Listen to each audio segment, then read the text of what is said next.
السلام علیکم ورحمت الله وبرکاتو. ګرانو لیدونکو، خدای دې وکړي چې روغ او جوړ به یاستئ. د علمي معلوماتو برخه ده. نن غواړم چې تاسو ته یوه ډېره مهم موضوع تشریح کړم. څه وخت او څرنګه مطالعه وکړو او د مطالعې لپاره مناسب وختونه څه شی دي.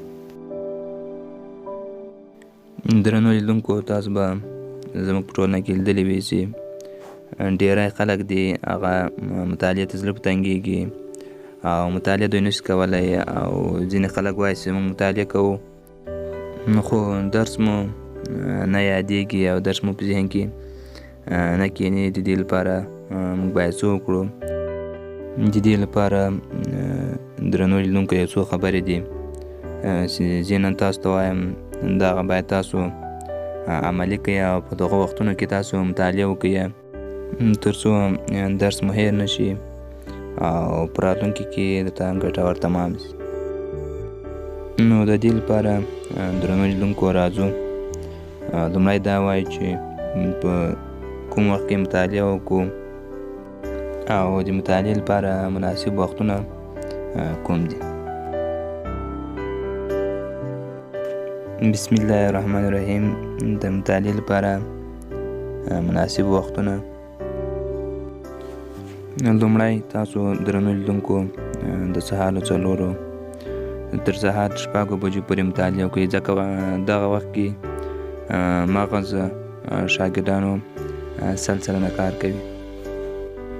که چیرې شاګردان تاسو په دغه وخت کې مطالعه وکړئ، تاسو درس به په ښه توګه یاد شي او تر ډېره وخته به مو په حافظه کې پاته شي. او کوشش وکړئ په دغه وخت کې تاسو هغه کتابونه مطالعه کوئ چې کوم تاسو ته سخته وي او هغه تاسو د ورځې یا شپې په جریان کې نه شئ یادولی.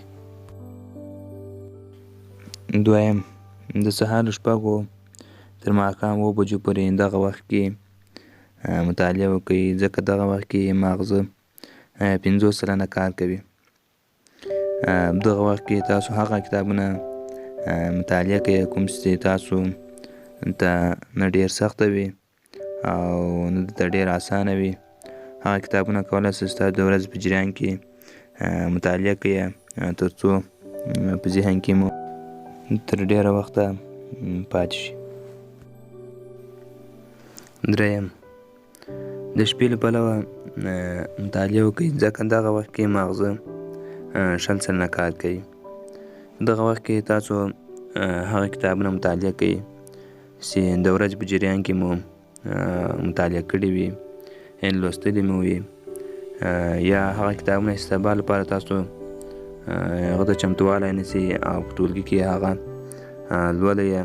که چیرې مو دغه کار وکړ نو تاسو هغه درس چې د ورځې په جریان کې په ټولګي کې یا بهر له ټولګي مطالعه کړی ده یو تکرار شي او تر ډېره وخته به تاسو په ذهن کې دغه درس پاته شي او د شپې له مطالعې سره به هم تاسو عادت شئ.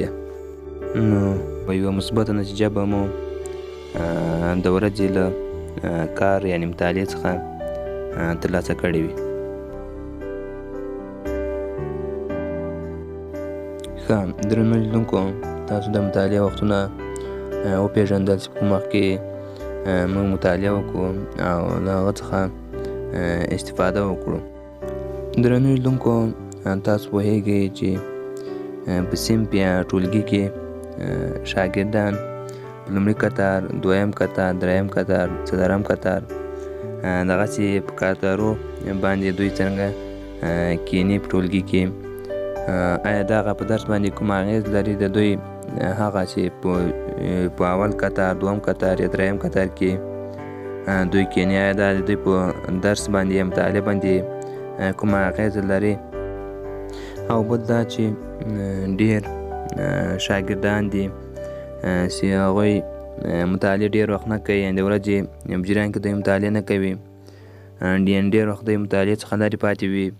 خو کله بیا چې د امتحانو وخت راورسېږي دوی بیا په ډېر زور سره مطالعه کوي او د شپې او ورځې مطالعه کوي چې دا د دوی لپاره ډېره تاواني ده او دوی ته په راتلونکي کې زیان رسولی شي او هغه مطالعې چې دوی کوي هغه هم په ذهن کې نه پاتې کېږي. نو آیا دغه د دوی په مطالعې درس باندې کوم اغېز لري؟ دا درنو لیدونکو اوس زه درته ښایم دا یو څو خبرې دي چې دا باید تاسو عملي کړئ څنګه مطالعه وکړو او څومره مطالعه وکړو. لومړی په صنف یا ټولګي کې په لومړۍ څوکۍ کې کښېنئ تر څو در باندې د استادانو ډېر پام وي او درس هم له نږدې زده کړئ. دغسې زده کوونکي چې په اول صف کښېني تر ډېره پورې د استادانو پرې نیک پام وي او ممکن دی په امتحان کې ښې نمرې واخلي. درنو لیدونکو لومړی موږ د صنف په باره کې خبرې وکړې چې شاګردان باید په صنف کې چیرته کښېني. هغه شاګردان چې په صنف کې په لومړۍ څوکۍ یعنې په لومړي کتار کښېني د استادانو پرې ډېر پام وي او له دوی څخه د درس په هکله ډېرې پوښتنې کوي او هغه څوک چې په لومړۍ څوکۍ کښېني جرأت یې هم زیاتېږي تر څو تختې ته بار بار جګ سي او پوښتنه کوم چې استاد لري هغه په ښه توګه حل کړي. دویم له 10 تر 50 دقیقو لپاره مطالعه وکړئ منځ کې د 10 دقیقو دمې سره. که داسې مو وکړل نو درس به مو مغزو کې ښه کښېني. درنو لیدونکو تاسو ډېر شاګردان به لیدلي وي چې هغه مطالعه کوي خو داسې مطالعه کوي چې دوی په منځ کې وقفه نه کوي پرله پسې توګه مطالعه کوي خو چې په پایله کې بیا دوی سر هم درد کوي او له مطالعې څخه خسته هم وي او بل وخت چې دوی مطالعه کوي نو د مطالعې خوند نه ورکوي.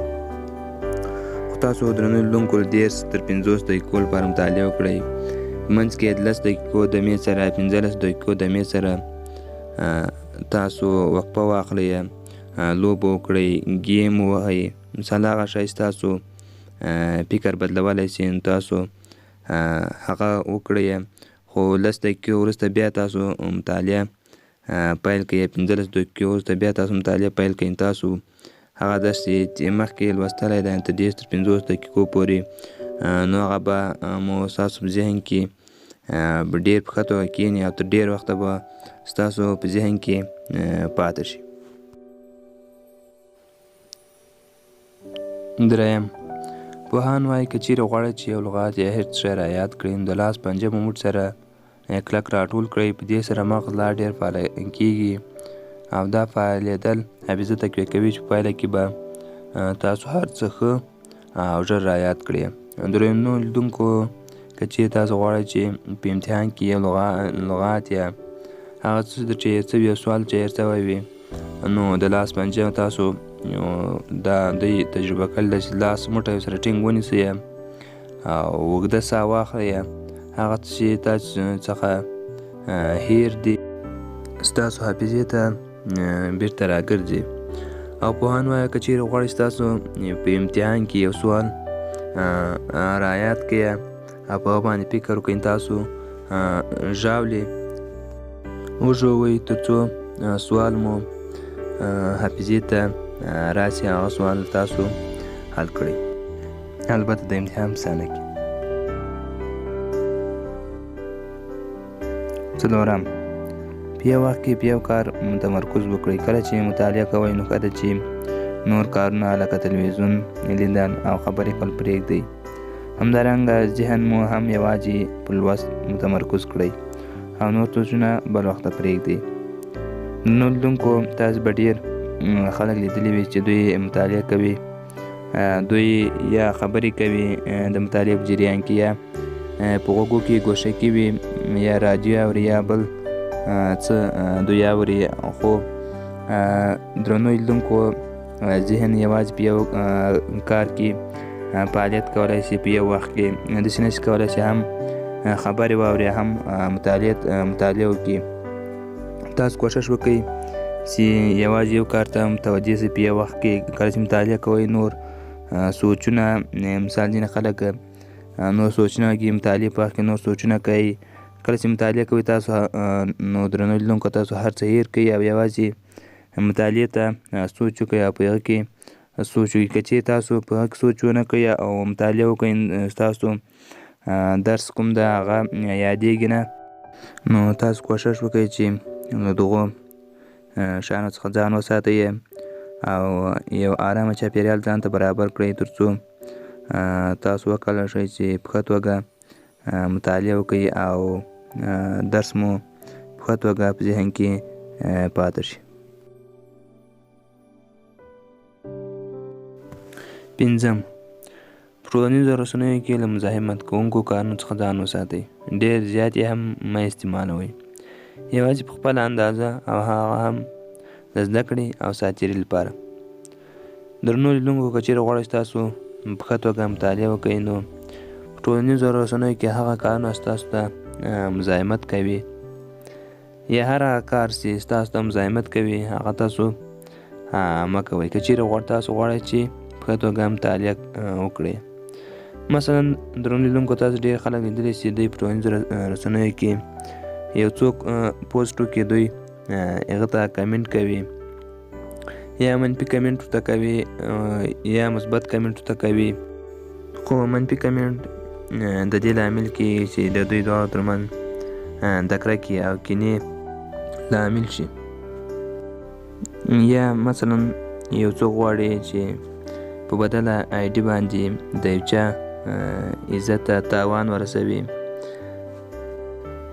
دا او دې ته ورته نور ډېر کارونه دي چې د انسان دماغي توازن ګډوډوي چې په پایله کې دوی بیا نشي کولی په ښه توګه مطالعه وکړي.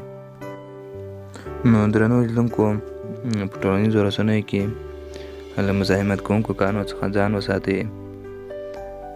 یوازې د زده کړې او ساعتېرۍ لپاره یې استعمال کړئ تر څو تاسو وکولی شئ چې په ښه توګه مطالعه وکړئ. 6. کله چې امتحان ته ځئ یا پارچې ته کښېنئ مثبت ذهنیت سره ورشئ او کښېنئ. تېر هغه هېر کړئ چې په کوم مضمون کې ناکام شوي یاست، بلکې دې ته مو مثبت فکر واړوئ. درنو لیدونکو تاسې معمولا چې امتحان ته ځئ یا پارچې ته کښېنئ ستاسو په ذهن کې بېلابېلې پوښتنې پیدا کېږي او دا پوښتنې تاسو سره پیدا کېږي چې زما مطالعه دومره بس ده دغه مضمون لپاره او یا دا مضمون کې به زه نمرې ویسمه. دا او دې ته ورته ډېرې نورې پوښتنې ستاسو په ذهن کې پیدا کېږي. خو درنو لیدونکو که چیرې غواړئ ستاسو په ښه توګه پارچې حل کړئ، تاسو امتحان ته مثبت ذهنیت سره ورسئ او کله چې تاسو پارچې ته کښېنئ تېر هغه هېر کړئ چې په کوم مضمون کې زه ناکام شوی وم په دې مضمون کې به زه هم ناکامیږم. نه درنو لیدونکو دا غلطه خبر ده. په کوم مضمون کې چې هر هغه څوک چې مطالعه کړې په یو مضمون کې نو داسې امتحان ته ورځي یو مثبت ذهنیت سره دې ورسي او تېر هغه دې هېر کړې چې دی په تېر کې په کوم مضمون کې ناکام شوی ده. او بل درنو لیدونکو تاسو به ډېر شاګردان لیدلي وي چې کله دوی امتحان ته ځي نو دوی د امتحان تر وخته پورې څرنګه مطالعه کوي، یعنې چې په لاره ځي هم دوی مطالعه کوي. حتی امتحان ته چې 3 یا 4 منټه پاته وي دوی په هغه وخت کې هم مطالعه کوي. خو دا د دې لامل کېږي درنو لیدونکو چې تاسو ذهني توازن ګډوډ شي او هغه څه چې تاسو مطالعه کړي دي ستاسو له ذهنه ووځي او تاسو بیا نشئ کولی چې په امتحان کې په ښه توګه پارچې حل کړئ. درنو لیدونکو تاسو کله چې امتحان ته ورځئ 1 غنټه یا 2 غنټې مخکې ستاسو درس یا مطالعه بس کړئ تر څو ستاسو مغز امتحان ته په ارامه توګه آماده شي او په امتحان کې تاسو ښې نمرې واخلئ. 9. هغه چې مو په آسماني رنګه خط لیکلی وي د هغه خط په نسبت چې په تور رنګه لیکل شوی وي ژر یادېږي. درنو لیدونکو که تاسو چیرې غواړئ چې یو نوټ ولیکئ یا هغه څه چې تاسو مطالعه کوئ ستاسو په شین رنګ لیکلی وي د خط په نسبت چې تاسو په نور رنګونو لیکلی وي لیکلی وي، تور، سور، ژیړ او دغسې نور رنګونه وي تاسو لیکلي وي پې. نو شین رنګ چې تاسو لیکلی وي هغه درنو لیدونکو ستاسو په ذهن کې په ښه توګه کښېني. که هغه نوټ وي یا بل هغه څه چې تاسو لیکلي وي نو ستاسو مغزو کې په ښه توګه کښېني، او کله چې تاسو امتحان کې پرچې ته کښېنئ نو تاسو ته هغه سوال یا کوم تاسو یاد کړی ده چې په شین رنګه خط لیکل سوی وي هغه ستاسو ذهن ته زر راځي. او همدارنګه درنو لیدونکو چې تاسو غواړئ چې په ښه توګه مطالعه وکړئ، معلومات هم درته ولولئ، یو ارامه چاپېریال ځان ته غوره کړئ، او څرنګه یو شین چاپېریال چې دغه ستاسو دماغ څرنګه کوي لا فعالیت راولي او تاسو کولی شئ چې په ښه توګه مطالعه وکړئ. اتم، د نوي او د دې مشخص کتاب هر څه شی لیکل او لوستل ډېر غوره دي. یوازې په یو درس مه پاتې کېږئ. درنو لیدونکو که چېرې تاسو غواړئ چې ښه مطالعه وکړئ، تاسو یو کتاب یعنې هغه څه چې تاسو بار بار مطالعه کوئ هغه یو څه وخت لپاره پرېږدئ او بل کتاب د هغه ځای بل څه مطالعه کوئ، نور معلومات ترلاسه کوئ، تر څو ستاسو ذهن په ښه توګه د لومړني کتاب ته آماده سي او علمي معلومات مو هم زیات سي، تر څو نور کتابونه لولئ او د تېر کتابونو څخه چې کوم تاسو وایستئ خسته نه سئ او په آینده کې تاسو ته ګټور تمام سي، تر څو تاسو وکولی شئ چې په ښه توګه مطالعه وکړئ.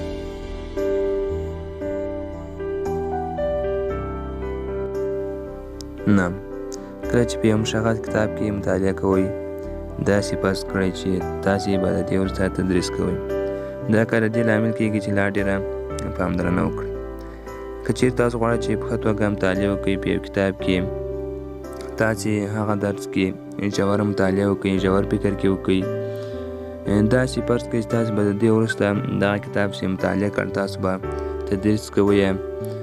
دا د دې لامل کېږي چې تاسو درس ته لا ډېر پاملرنه وکړئ او نور سوچونه چې کوم تاسو درس ته راځي هغه له منځه ځي.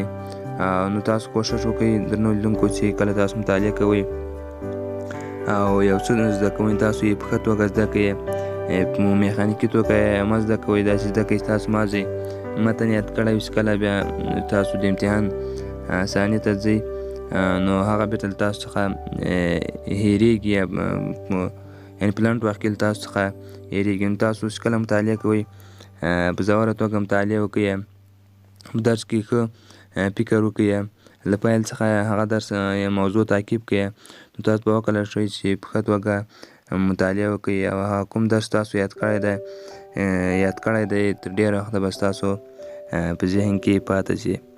ښه، همدغه اوس مطلب چې ما تاسو ته تشریح کړو چې څنګه مطالعه وکړو، د مطالعې لپاره مناسب وختونه څه شی دي. په دې هیله چې تاسو دا تر پایه پورې کتلی وي او د مطالعې په هکله مو معلومات زیات شوي وي. درنو لیدونکو چې تاسو غواړئ دا رقم علمي معلومات په هره برخه کې تاسو وګورئ او علمي معلومات مو زیات شي، تاسو مهرباني وکړئ زموږ چینل سره سبسکرایب کړئ او په تڼۍ هم کلیک درسره وکړئ تر څو زموږ هره ویډیو چې اپلوډ کېږي لومړی تر تاسو در ورسېږي. ښه، درنو لیدونکو دا و مطلب د مطالعې په هکله. نو تر بل درسه مو الله عمل شه ښې چارې ولرئ.